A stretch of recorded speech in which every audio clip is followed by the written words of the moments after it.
ॐ पूर्णमदः पूर्णमिदं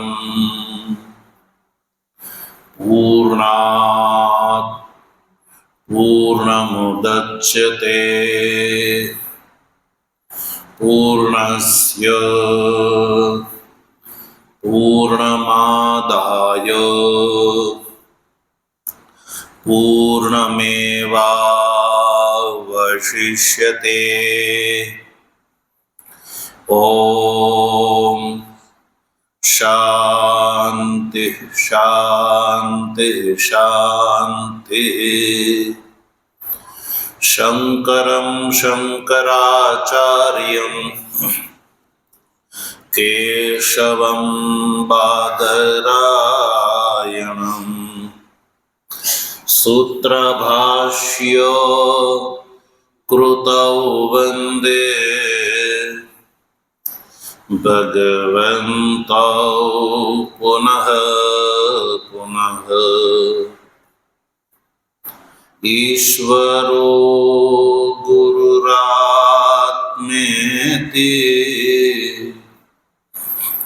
मूर्तिभेद विभागिने व्योमवद्व्याप्तदेहाय दक्षिणामूर्तये नमः। ओम शांति शांति शांति।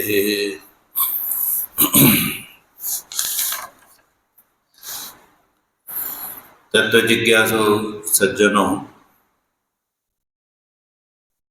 भगवत कृपा थी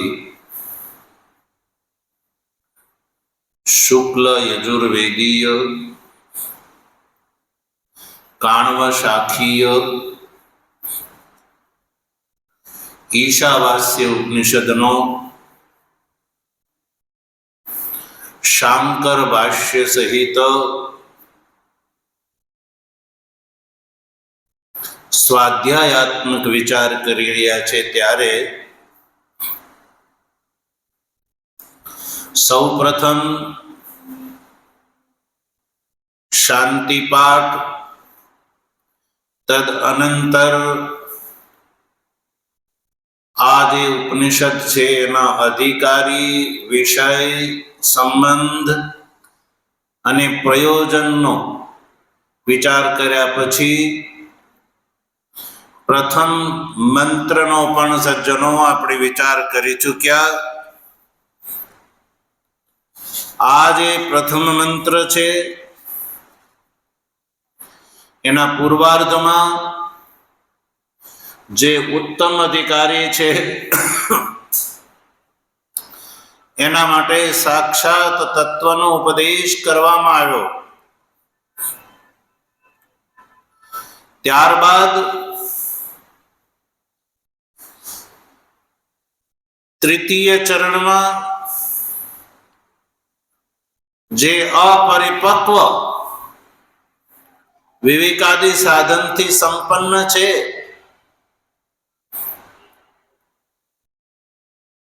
પણ હજી જે અપરિપક્વ છે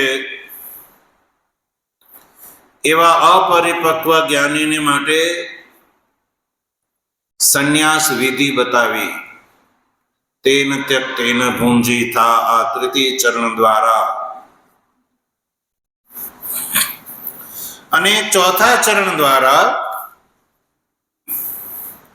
આ જ સંન્યાસીને માટે નિયમ વિધિ બતાવી.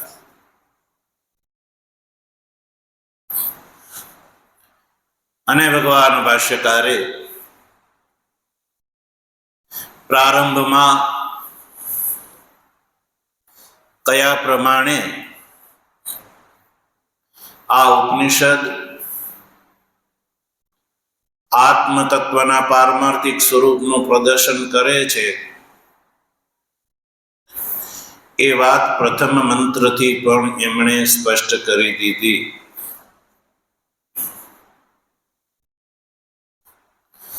અને આ રીતે જે આત્મવિદ યતિ છે,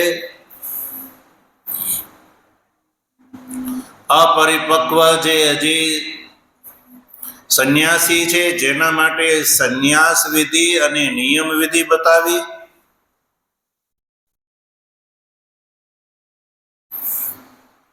પુત્રાદિ ઈષ્ણા ત્રયના સંન્યાસ દ્વારા આત્મજ્ઞાનમાં નિષ્ઠ થઈને સ્વરૂપની અંદર અવસ્થિતિ બતાવી. એ પ્રથમ વેદાર્થ છે. ઇતિ એષ વેદાર્થ, કહ્યું કે આ વેદનો અર્થ છે.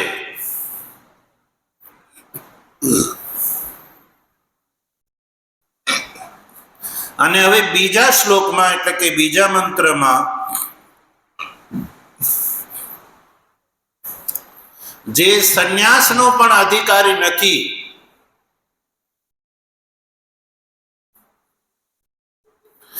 જે અનાત્મજ્ઞ છે,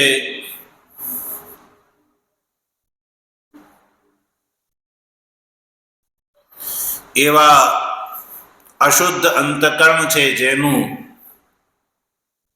એવા અધિકારીને માટે એ પણ આત્મતત્વનો લાભ લઈ શકે. આત્મતત્વનું ગ્રહણ કરવામાં અત્યારે જે અશક્ત છે, પણ જે આત્માના ગ્રહણ કરવામાં જે અધિકારી થાય, એ માટે આ બીજા મંત્રની અંદર એવા અશુદ્ધ અંતકરણ અધિકારીને માટે કર્મ કરવાની આજ્ઞા આપે છે શ્રુતિ.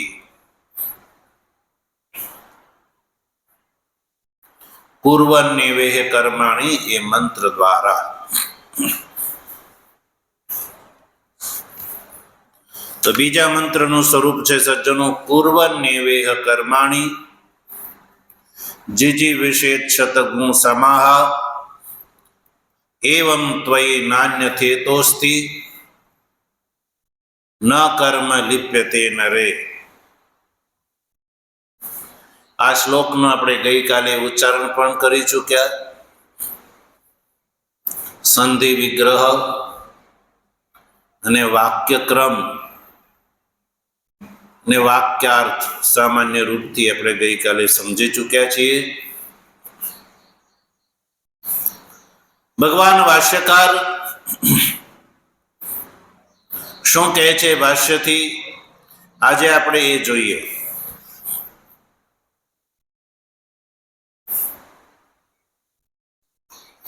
શ્લોકનું પૂર્વાર્ધનું વાક્યનું સ્વરૂપ હતું કે ઈહ કર્માણી કુર્વન એવ શતમ સમાહ જીજીવિષેત. ભગવતી શ્રુતિ અશુદ્ધ અંતકરણ અધિકારીને માટે આજ્ઞા આપે છે કે ઈહ, ઈહ એટલે કે આ મનુષ્ય શરીર અવસ્થામાં કર્માણી કુર્વન એવ. કર્માણી એટલે શું? કર્માણી એ બહુવચન છે. કર્માણી શબ્દનો અર્થ થાય કર્મો.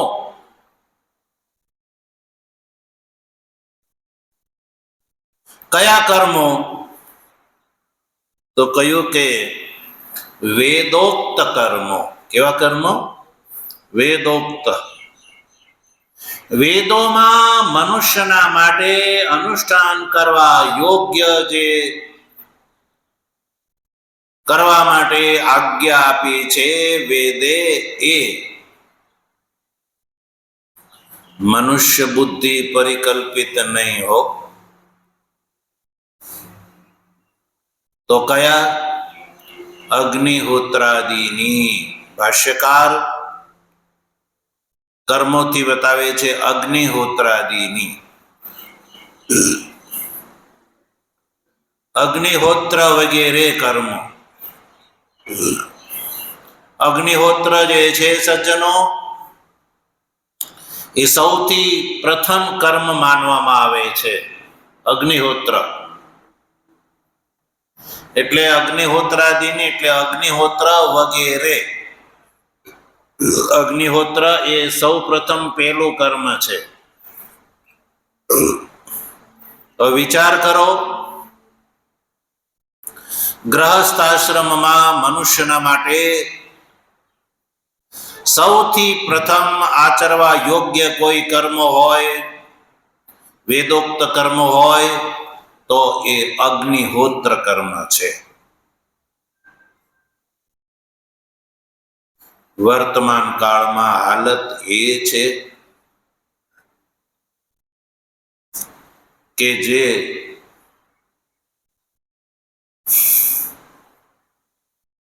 આપણે પોતાને વૈદિક સનાતન ધર્માવલંબી આપણે પોતાને કહીએ છીએ, પણ અગ્નિહોત્ર શું છે એ જ ખબર નથી.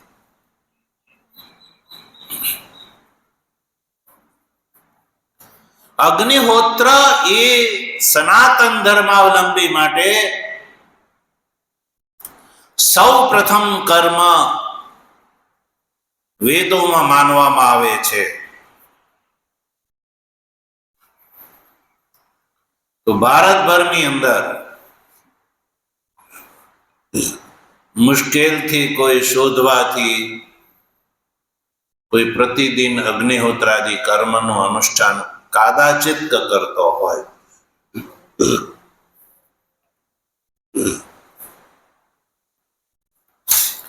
કાલક્રમથી સજ્જનો મનુષ્યની બુદ્ધિનો હ્રાસ થઈ જાય છે. એટલે સમય સંજોગ પ્રમાણે કર્માનુષ્ઠાનની અંદર પણ ભેદ આવી જાય છે. વર્તમાન કાળમાં પૌરાણિક કર્મો ની પરંપરા વૈદિક કર્મ કરતા વધારે જોવા મળે છે. જ્યારે વેદોક્ત કર્મમાં અગ્નિહોત્ર જે છે એ સૌ પ્રથમ આચરણીય કર્મ છે ગ્રહસ્થાશ્રમમાં. અને સજ્જનો, આ અગ્નિહોત્ર પ્રતિદિન સવારે અને સાંજે બે આહુતિ એ પ્રદાન કરવાની હોય છે. અને એ જે અગ્નિહોત્ર યાગ જેમાં થાય છે એ અગ્નિ છે, એને સવારે અને સાંજે પ્રજ્વલિત કરી અને એમાં આ બે આહુતિ આપવાની હોય છે પ્રતિદિન. અને એ અગ્નિહોત્રની અગ્નિ જે છે એને ભારેલી રાખવામાં આવે છે. કેવી? ભારેલી. જ્યારે સાયં પ્રાતઃ કાળ અગ્નિહોત્ર આહુતિનો સમય થાય ત્યારે એને પુનઃ પ્રજ્વલિત કરવામાં આવે અને આહુતિ પ્રદાન થઈ ગયા પછી ફરી પાછી એને બારી દેવામાં આવે છે.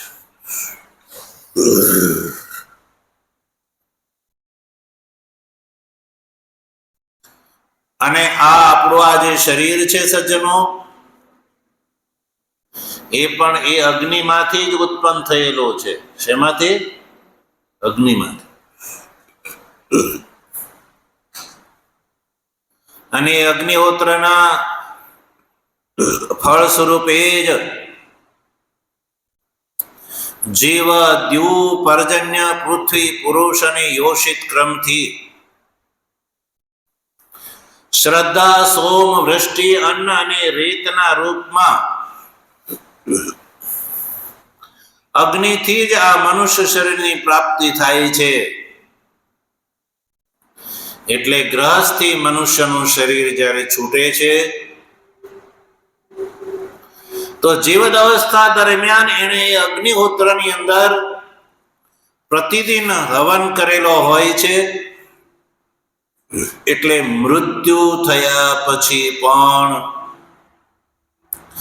જે અગ્નિમાં ઘરે જે બારેલી અગ્નિ રાખવામાં આવે છે, જેમાં અગ્નિહોત્ર યાગ આ ઘરનો મોભી કરતો તો એનું શરીર છૂટે છે, ત્યારે આ શરીરના અગ્નિ સંસ્કાર પણ એ જ અગ્નિથી થાય છે. એટલે સજ્જનો, નિશ્ચિત કરેલી જગ્યાએ સ્મશાન ભૂમિમાં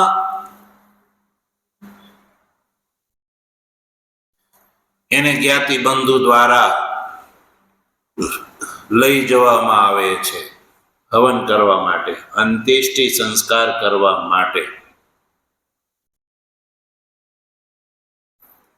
એટલે જે પેલી ઘરે જે અગ્નિહોત્રની આગ છે ને, એને ત્યાં લઈ જવામાં આવે છે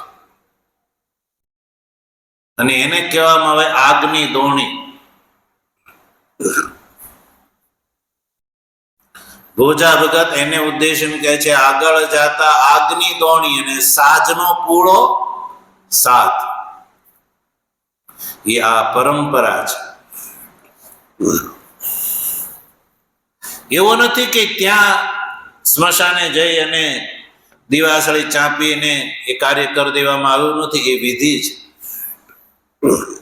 એ અગ્નિહોત્રની આગ જે છે એ ઘરેથી એમાંથી છાણું લઈ જવામાં આવે છે અને એ અગ્નિથી આ ગ્રહસ્થીના અગ્નિ સંસ્કાર કરવામાં આવે છે. અને એની અર્થીને ઉપાડવા વાળા જે છે, જેને યજમાન કહેવામાં આવે છે, એનો જે હવન કરશે, કદાચ તમે જોયું હશે, ભલે એ અમથા યજ્ઞોપવિત ધારણ ન કરે, પણ જેને કાંધ દેવાની છે ને એ યજ્ઞોપવિત ધારણ કરતા. હવે અત્યારે તો એ બધું સમાપ્ત થઈ ગયું. પણ જે 4 કાંધિયા હોય એને ઉપાડવા વાળા એ વખતે યજ્ઞોપવિત ગ્રહણ કરતા હતા, કારણ કે એ યજ્ઞ છે. સૌના અગ્નિ અંત્યેષ્ટિ સંસ્કાર છે. તો અંત્યેષ્ટિ સંસ્કાર કરવાનો સજ્જનો એ અધિકારી છે જેને શિખા અને સૂત્ર ધારણ કરેલા હોય. એટલે અગ્નિ સંસ્કાર કરવા વાળાએ પણ શિખા અને સૂત્ર ધારણ કરેલા હોવા જોઈએ. એટલે કમસે કમ એ વખતે પણ શિખા અને સૂત્ર ધારણ કરવામાં આવતા હતા. હવે અત્યારે તો એ વસ્તુ સમાપ્ત થઈ ગઈ. શિખા સૂત્ર અને ભારતીય પરિધાન, ધોતી અને ઉપવસ્ત્ર ગ્રહણ ધારણ કરેલું હોવું જોઈએ. કેવું? ધોતી અને ઉપવસ્ત્ર. ઉપર સીવેલું વસ્ત્ર નહીં, ઉપરની જેને કહેવામાં આવે છે એ. અને શિખા અને સૂત્ર ધારણ કરેલા હોવા જોઈએ. ત્યારે વર્તમાન કાળમાં સજ્જન આ પરંપરા સમાપ્ત થઈ ગઈ છે. એટલે અગ્નિહોત્ર યાગ એ ગ્રહસ્થ આશ્રમનું પ્રથમ કર્મ મનાતું હતું. એટલે આ શ્રુતિ અનાત્મજ્ઞ એટલે કે જેનું અંતકરણ શુદ્ધ છે, અશુદ્ધ છે, એવા ગ્રહસ્થને માટે કહે છે કે કર્મ કરવાની આજ્ઞા આપે છે. અગ્નિહોત્રાદિ કર્મ, ઈહ એટલે કે મનુષ્ય શરીરમાં અગ્નિહોત્રાદિ કર્માણી કુર્વન એવ, કુર્વન એવ, કુર્વન એટલે કરતા કરતા, અગ્નિહોત્રાદિ કર્મો કરતા કરતા શતમ સમાહ જીજીવિષે, શતમ, શતમ સમાહ. જો શતમ શબ્દનો અર્થ કરો શત સંખ્યાકાહ, ભાષ્યકાર કહે છે શતમ, શતમ એટલે 100, 100 ની સંખ્યા જેની છે એવા સમાહ એટલે સંવત્સરાન, એટલે કે 100 વર્ષ.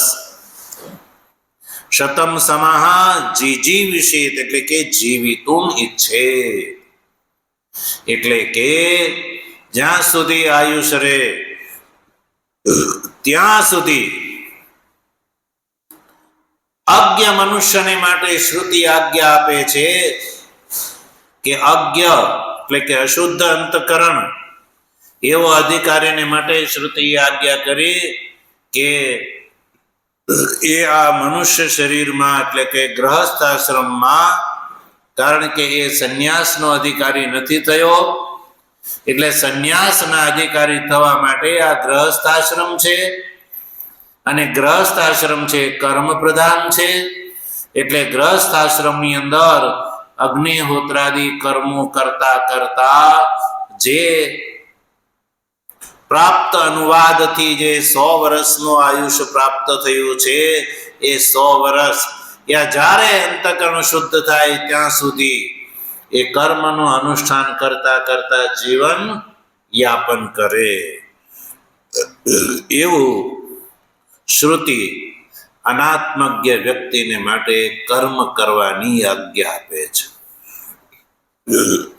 પૂર્વાર્ધમાં એટલે કે પૂર્વ શ્લોકમાં જેનું અંતકરણ શુદ્ધ છે પણ અપરિપક્વ જ્ઞાન છે એવા અધિકારીને માટે સંન્યાસ વિધિ અને નિયમ વિધિ બતાવે, અને એમાં જે અશક્ત છે આત્મગ્રહણમાં જે અશક્ત છે એવા અશુદ્ધ અંતકરણ વાળા મનુષ્યને માટે બીજા શ્લોકમાં ભગવતી શ્રુતિ કર્મ કરવાની આજ્ઞા આપે છે, એટલે કે ગ્રહસ્થાશ્રમનું પાલન કરવાની આજ્ઞા આપે છે. સજ્જનો,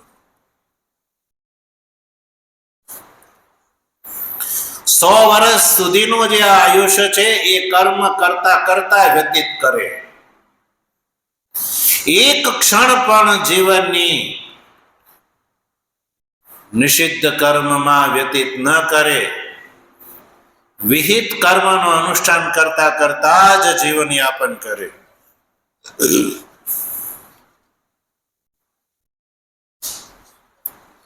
તો શતમ સમાહ એવું કેમ કહ્યું ભાઈ?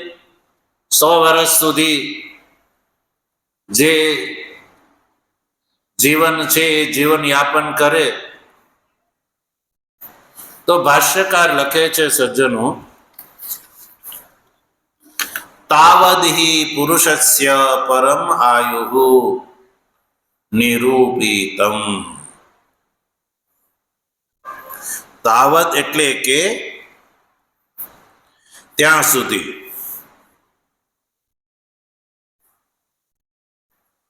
તાવદહિ એટલે કે 100 વર્ષ સુધીની જ પુરુષની પરમ આયુ છે એવું નિરૂપણ જોવા મળે છે.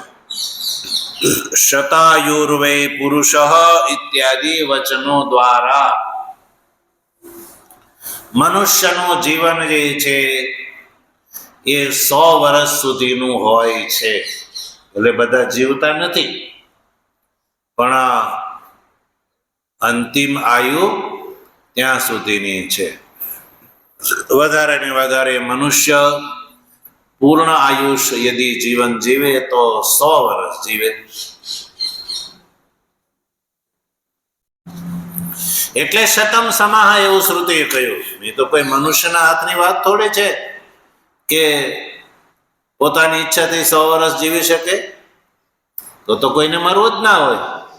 100 વર્ષ થાય તો એની કે ભાઈ તમારે મરવું છે, તો કે ના, હજી મારે મરવું નથી. એટલે કે આપણે જોઈએ છે કે આ સંસારની અંદર જે ભૂત પ્રાણી સમુદાય છે, બધાની એક નિશ્ચિત આયુ હોય છે. એમાં મનુષ્યની 100 વર્ષની આયુ પ્રાપ્ત થાય છે.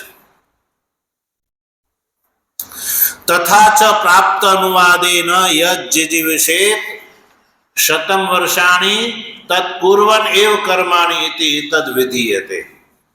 એટલે શ્રુતિ એવું કહે છે કે આ રીતે સજ્જનો પ્રાપ્ત અનુવાદથી પુરુષની આયુષનું જે છે, પુરુષ આયુષ જે છે આ રીતે નિર્ધારિત છે 100 વર્ષ સુધી.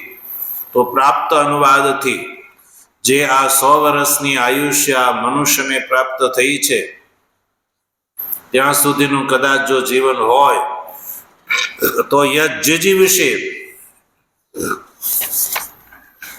યદિ ત્યાં સુધી જીવવાની ઈચ્છા હોય તો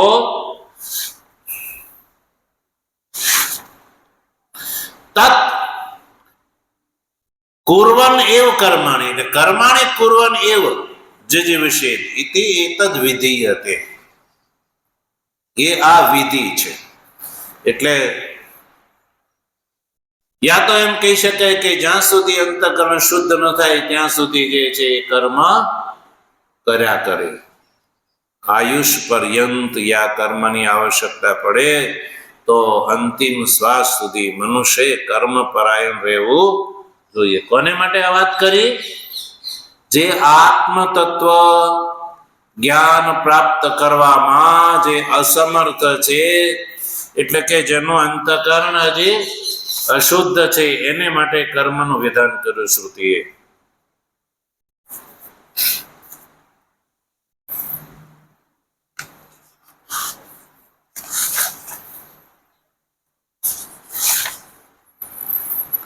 તો આમ પૂર્વાર્ધનું જે છે વ્યાખ્યાન થઈ ગયું સજ્જનો.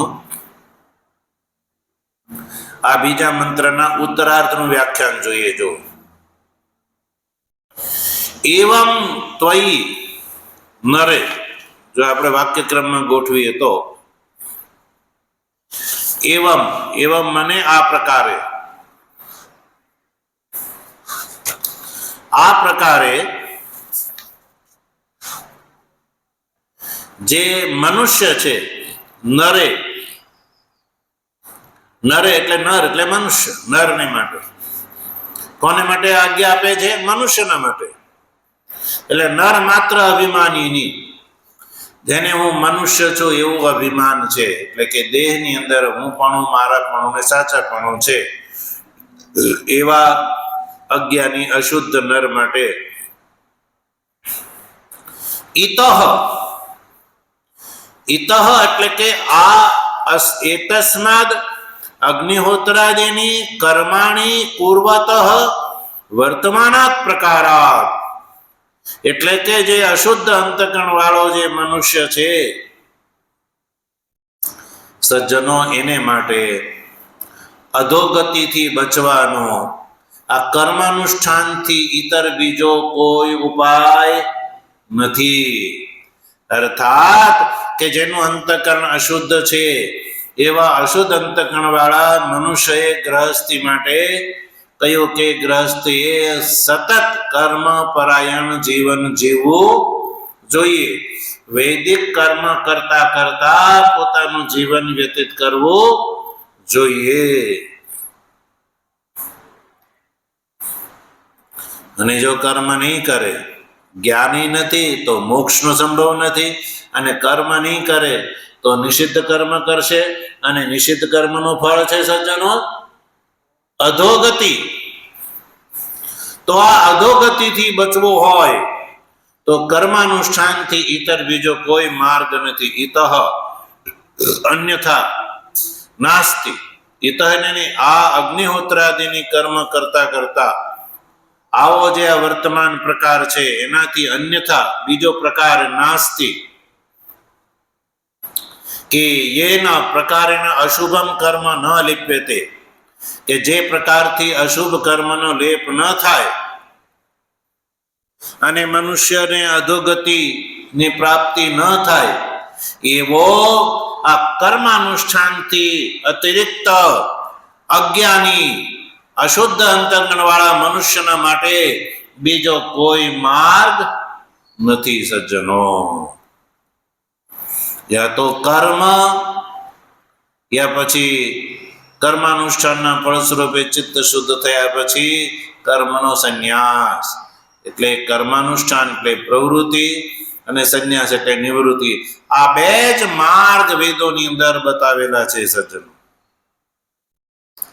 એટલે કયું કર્મણા ન લિપ્યતે, કર્મ અધોગતિ જે છે એનો જે ફળ છે એનો લેપ ન થાય એ માટે જો કોઈ માર્ગ હોય અજ્ઞાની મનુષ્યના માટે, તો કેવલ ને કેવલ આ કર્માનુષ્ઠાન, અને એમાં ઉપાસના પણ આવી ગઈ, કે જેને માટે થઈને વાનપ્રસ્થ આશ્રમ છે એ પણ આવી ગયો.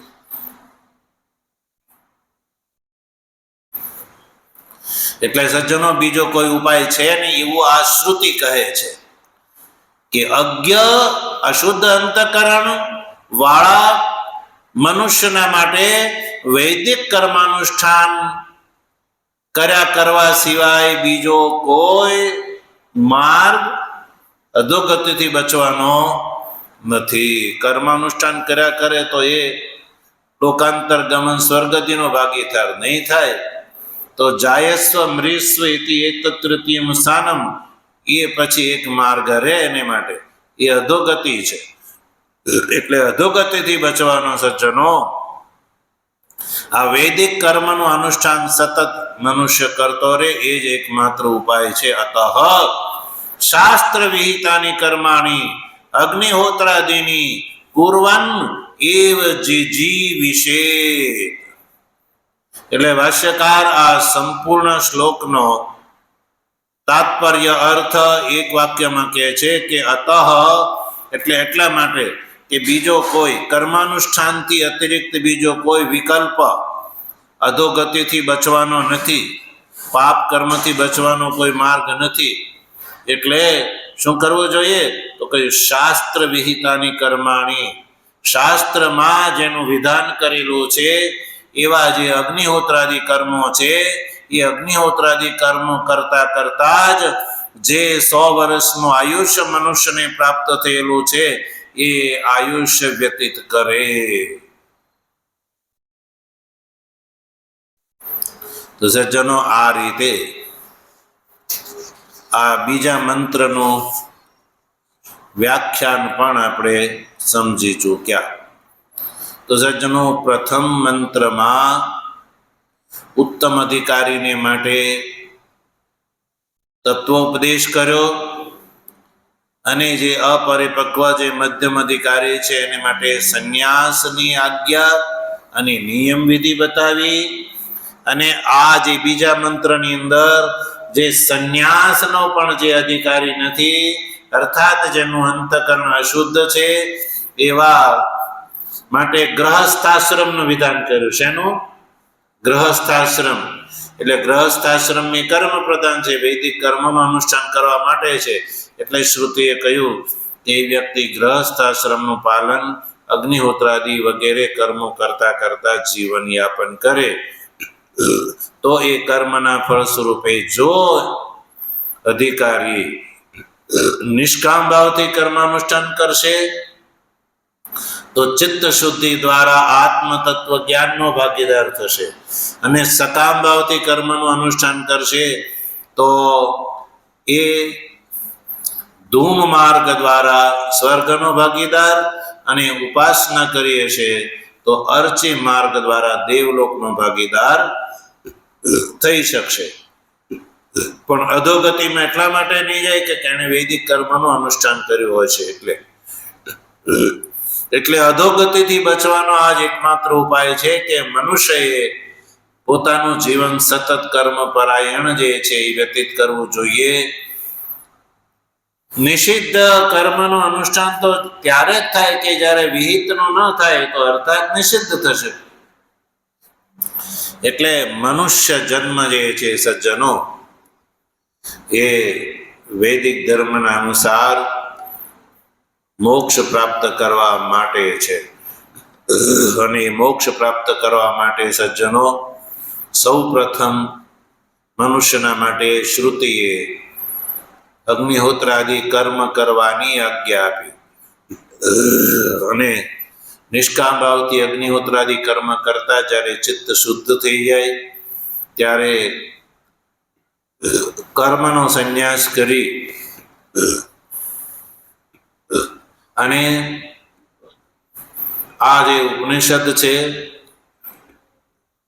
એના વિચાર દ્વારા તત્વનો ઉપદેશ ગ્રહણ કરી અને જીવતા મોક્ષનો ભાગીદાર થઈ જાય. આ વેદની પરંપરા છે સજ્જનો. તો અગ્નિહોત્રાદિ કર્મ પરાયણ મનુષ્યએ હંમેશા રહેવું જોઈએ. હવે અગ્નિહોત્ર આદિથી કયા કર્મ લેવાના સજ્જનો? તો ઈષ્ટ કર્મ, પૂર્ત કર્મ અને દત્ત કર્મ. આ કર્મો મનુષ્યએ સતત કરતા રહેવું જોઈએ. ઉઠતાથી લઈને સૂતા સુધીનું સંપૂર્ણ આયુષ્ય છે સજ્જનો એ કર્મ કરતા કરતા જ જીવન વ્યતીત કરવું જોઈએ. જેટલો સમય કર્મમાં વૈદિક કર્મ નહીં થાય તો સજ્જનો એટલો સમયમાં નિષિદ્ધ કર્મ થશે. એટલે નિષિદ્ધ કર્મના ફળથી, પાપના ફળથી, અધોગતિથી બચવું હોય તો મનુષ્ય જીવનની એક ક્ષણ પણ નકામી જવા દેવી જોઈએ નહીં. એવું આ શ્રુતિ એટલે કે આ ઉપનિષદનો બીજો મંત્ર મનુષ્યને એ વાત બતાવે છે સજ્જનો. તો સજ્જનો આ રીતે આપણે આ બીજા મંત્રનું પણ ભાષ્ય સહિત વ્યાખ્યાન આપણે સમજી ચૂક્યા છે. તો બંને મંત્ર એટલે કે પ્રથમ મંત્ર અને આ બીજો મંત્ર એ બે મંત્રનો અર્થ આપણે સમજ્યા. તો પ્રથમ મંત્ર દ્વારા સજ્જનો જ્ઞાનનું વિધાન કર્યું શ્રુતિએ. શેનું? જ્ઞાનનું વિધાન કર્યું.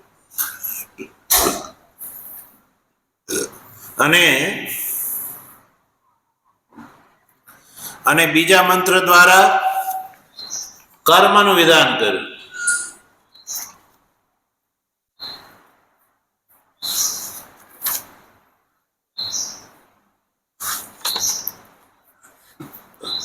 તો હવે આ જે બે વાત કે પ્રથમ મંત્રની અંદર જ્ઞાનનું વિધાન અને બીજા મંત્રની અંદર કર્મનું વિધાન.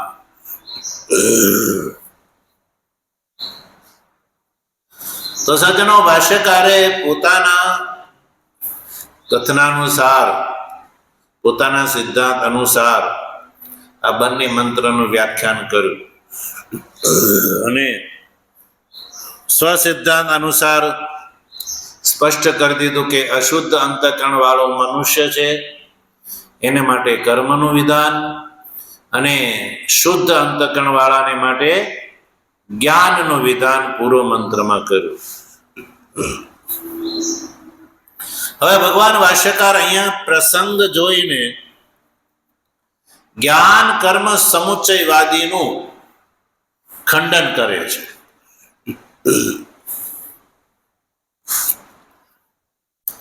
એ ખંડન કરવું બહુ જરૂરી છે સજ્જનો. કારણ કે ભગવાન ભાષ્યકારના પ્રાદુર્ભાવ પહેલા આ ગીતા, ઉપનિષદ વગેરે ઉપર એક વૃત્તિકાર આચાર્ય થયા. એમણે આ ગીતાને ઉપનિષદનો જે વ્યાખ્યાન કરી અને એનો અર્થ જે છે એ ભૂલ ભરેલો અર્થ કરેલો. એમણે ગીતા ઉપનિષદ ઉપર વૃત્તિ લખી અને ગીતા ઉપનિષદ અને બ્રહ્મસૂત્રનો અર્થ કાઢેલો કે જ્ઞાન અને કર્મના સમુચ્ચયથી મોક્ષ થાય છે એવો અનુચિત અર્થ કરેલો, જે એ સમજ્યા વગરનો અર્થ હતો. એટલે ભગવાન ભાષ્યકાર વૃત્તિકારના મતનો અહીંયા ઉલ્લેખ કરી અને એનું ખંડન કરે છે કે અહીંયા વૃત્તિકારના કથનાનુસાર પ્રથમ મંત્રની અંદર જ્ઞાનનો ઉપદેશ, બીજા મંત્રની અંદર કર્મનો ઉપદેશ, એટલે શ્રુતિનો જે તાત્પર્ય કથન જ્ઞાન અને કર્મના બંનેના સમુચ્ચયથી બંને એક અધિકારી દ્વારા જે છે એ અનુષ્ઠેય છે એવો અર્થ કરેલો હતો. એ ગલત છે. એટલે જ્ઞાન કર્મ સમુચ્ચયવાદીનું ભગવાન ભાષ્યકાર જે ખંડન કરે છે એ આપણે એનો વિચાર પણ આપણે સાથે કરી લઈશું. એટલે કોઈને એમ ભ્રાંતિ ન થાય કે જ્ઞાન કર્મ સમુચ્ચયવાદી વૃત્તિકારે તો શાસ્ત્રનો અર્થ જ્ઞાન અને કર્મના સમુચ્ચયથી મોક્ષ થાય છે એવો કરેલો છે, અને ભાષ્યકાર જે છે એ કેવલ જ્ઞાનથી મોક્ષ થાય છે. કર્મ તો જ્ઞાનની ઉત્પત્તિમાં કારણ છે, ફળમાં નહીં. તો આ જે ભેદ છે, મતભેદ, એને સમજવો જરૂરી છે. એટલે વૃત્તિકારનું કથન જે છે એ શાસ્ત્ર વિરુદ્ધ છે. એ જ્યાં સુધી સ્પષ્ટ ન થાય ત્યાં સુધી ભાષ્યમાં નિષ્ઠા થતી નથી. એટલે ભાષ્યકાર જ્ઞાન કર્મ સમુચ્ચયવાદી વૃત્તિકારના મતનો અહીંયા ઉલ્લેખ કરી અને સમુચ્ચયવાદીનો મત જે છે શાસ્ત્ર વિરુદ્ધ છે એ વાત પણ સાથે સાથે કહે છે. એની વાત ભગવાનની કૃપા હશે તો આપણે આગળ એનો વિચાર કરીશું. ઓમ પૂર્ણમદ પૂર્ણમિદં પૂર્ણાત પૂર્ણમુદચ્યતે પૂર્ણસ્ય પૂર્ણમાદાય પૂર્ણમેવાવશિષ્યતે. ઓમ શાંતિ શાંતિ શાંતિ.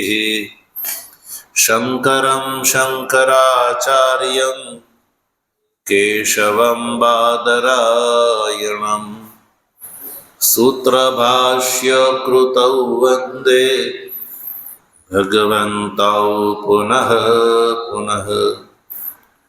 ઈશ્વરો ગુરુરાત્મેતિ મૂર્તિભેદ વિભાગિને વ્યોમવદ્વ્યાપ્તદેહાય દક્ષિણામૂર્તયે નમઃ. ઓમ શાંતિ શાંતિ શાંતિ. સદગુરુદેવ